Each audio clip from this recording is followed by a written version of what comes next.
मैं भारत को भारतीयता की मान्यता के आधार पर फिर से खड़ा करना चाहता हूं, उस काम में लगा हूं। अब तीसरी किस्सा बताता हूं कि चूंकि वहां ठंड बहुत है तो सब्जी नहीं बन सकती। सब्जी पकेगी कैसे? बॉइलिंग पॉइंट चाहिए ना, उबाल का तो बिंदु चाहिए। दाल को पकाना हो तो दाल नहीं पकेगी, सब्जी बनानी हो तो सब्जी नहीं पकेगी। तो वहां क्या होता है, सभी सब्जियां डिब्बे में बंद होके आती है और डिब्बे बंद सब्जियों को प्लेट में निकाल के वो खाते। अब डिब्बा बंद सब्जी की विशेषता यह है कि उसमें नमक मिला के नहीं डाल सकते डिब्बे में, नहीं तो खराब हो जाती है, तो नमक ऊपर से मिलाना पड़ता है। तो यूरोप के सभी देशों में पिसा हुआ नमक खाने की ही परंपरा है, क्योंकि नमक को सब्जी प्लेट में रखने के बाद ही मिलाना पड़ता है। भारत में अब यही नकल हमने करना शुरू कर दिया। पिसा हुआ नमक हम सबके घर में आ गया, जो आज से 50 साल पहले किसी घर में नहीं होता था। हमारे यहाँ क्या है, कोई भी सब्जी हो, कोई भी दाल हो, उसका बॉइलिंग पॉइंट सामान्य रूप से उपलब्ध है, क्योंकि सूर्य उपलब्ध है। तो हम जब नमक डालेंगे तो सब्जी बनाते हुए डालेंगे या दाल बनाते हुए डालेंगे, और दाल और सब्जी में नमक वही अच्छा होता है जो डेले वाला होता है, क्रिस्टल वाला होता है। वो डाल के अगर आप सब्जी बनाएंगे तो तासीर है दूसरी, और ये जो पिसा हुआ नमक डालेंगे तो बिल्कुल तासीर बदल जाएगी। और ये छोटी छोटी बातें जैसे ही बदलना शुरू करती हैं तो फिर बीमारियां आपके शरीर में घर करना शुरू करती हैं। मैं आपको एक छोटी सी बात बताता हूं, जो पिसा हुआ नमक खाना आप शुरू कर दीजिए, अपने ही घर में एक एक्सपेरिमेंट कर लीजिए।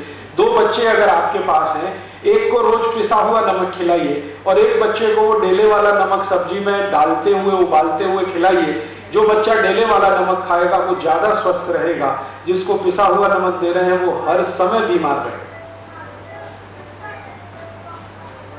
कारण क्या है? आप पूछेंगे जी कारण क्या है?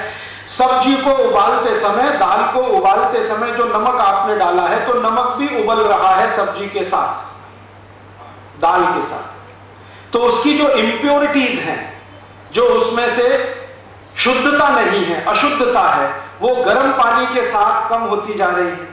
और यहां पिसा हुआ नमक डाल दिया है तो सारी अशुद्धता के साथ गया है और आपको कुछ ना कुछ तकलीफ देने ही वाला है।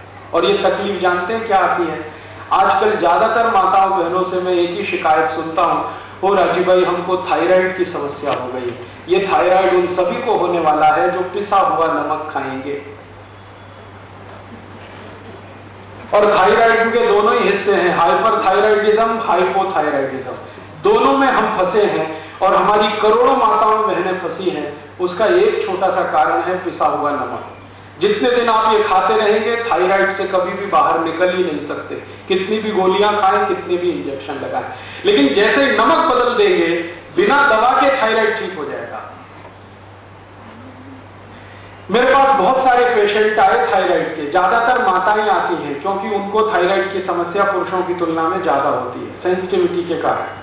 तो वो आती है शिकायत लेके, क्या बताएं इतना थायराइड बढ़ा हुआ है, फिर मैं ये गोली खाती हूं तो शरीर और बढ़ रहा है, मोटापा बढ़ रहा है। और एक महिला तो एक बार मेरे पास आई थी जिनका वजन तो मुश्किल से 60 किलो था, लेकिन शरीर देखो तो लगे 100 किलो का, जैसे फुटबॉल में हवा भर दी हो। तब मैंने उनको समझाया कि आपकी समस्या क्या है।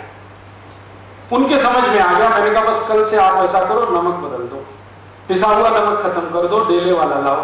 वो बहन जी ने शुरू किया है, अभी 8 महीने हो गए हैं, वो बराबर हो गई। 58 किलो वजन है, वैसा ही शरीर है। और वो कहती है अब मुझे थायराइड की समस्या नहीं। अब वो कहती है राजीव भाई मैंने लाखों रुपए खर्च कर दिए, 8 साल से मैं दवा खा रही हूं, इतने इंजेक्शन ले लिए, कहां मैं गई डॉक्टरों के चक्कर में, लेकिन किसी डॉक्टर ने ये नहीं बताया कि आप ये नमक पिसा हुआ मत खाओ। मैंने कहा उन्होंने नहीं बताया, उसके पीछे कारण दूसरा है। कारण ये है कि अगर आप ठीक हो जाएंगी तो डॉक्टर का धंधा कैसे चले? तो वो तो नहीं चाहेगा कि आप ठीक हो, वो नहीं बताएगा। जानता वो भी है, जो मैं बता रहा हूं वो डॉक्टर भी जानता है, बताएगा नहीं।